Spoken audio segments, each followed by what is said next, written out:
आवाज़ी समातुन ताईं radio voice of Sindh London. Doctor Mahrang Baloch का अपने ख़ानदान के नाम जेल से ख़त।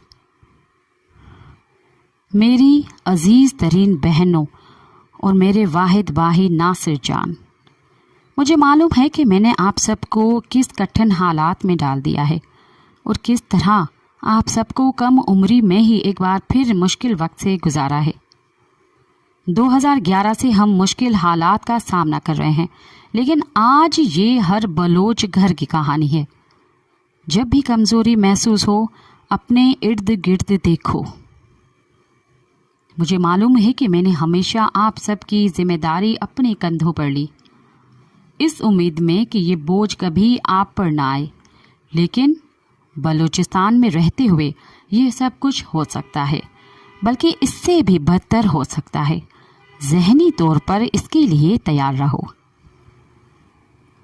हमारी जेल में पहली मुलाकात के दौरान पहली बार मैंने खुद को तुम सब में देखा। वही बेचैनी, वही इस्तराब, वही सब कुछ ठीक करने की बेताबी।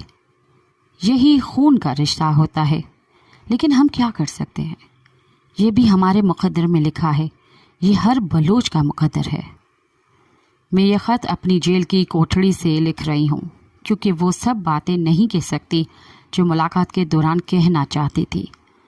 ये ज़िंदगी मेरे लिए एक नया तजुर्बा है और मैंने अभी तक जेल की कोठड़ी से अपने बहन भाइयों से बात करने का हुनर नहीं सीखा। मैं तुम्हें हौसला देना चाहती थी, लेकिन अल्फाज नहीं मिल रहे थे। अब मैं ये हौसला पा रही हूँ और वक्त के साथ तुम भी पाओगे। याद करो कि जब हमारे वालिद शहीद हुए थे, तब हम सब ने मिलकर हौसला कैसे पाया था। मेरी ख्वाहिश थी कि यतीमी के बावजूद तुम्हारी जिंदगियां सुकून और खुशियों से भरी हों। मैंने उम्मीद की थी कि तुम्हें कभी पुलिस के छापे और जेलों के दरवाजे न देखने पड़े, लेकिन हम क्या कर सकते हैं? ये आजमाइशें मज़ाहमत की ज़िंदगी की तल्ख हकीकत हैं।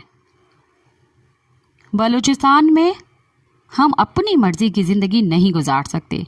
ये और मुश्किल हो सकती है, लेकिन कभी आसान नहीं होती। हमारे वालिद ने वो फ़ैसला कर लिया था जब उन्होंने ख़ुद को बलोच हक़ों के लिए वक्फ़ किया, और उनके बाद हम सब ने उनके फ़लसफ़े को अपनाया और इस जिद्दोजहद से वाबस्ता हो गए। अब इन मुश्किल हालात में तुम्हें एक दूसरे का ख्याल रखना है और एक दूसरे का सहारा बनना है। कभी ना भूलो, हकीकी ताकत सिर्फ जिस्मानी नहीं होती, बल्कि ज़हनी और नज़रियाती होती है। ख़ुद को ज़हनी और नज़रियाती तौर पर मजबूत बनाओ, एक दूसरे का सहारा बनो।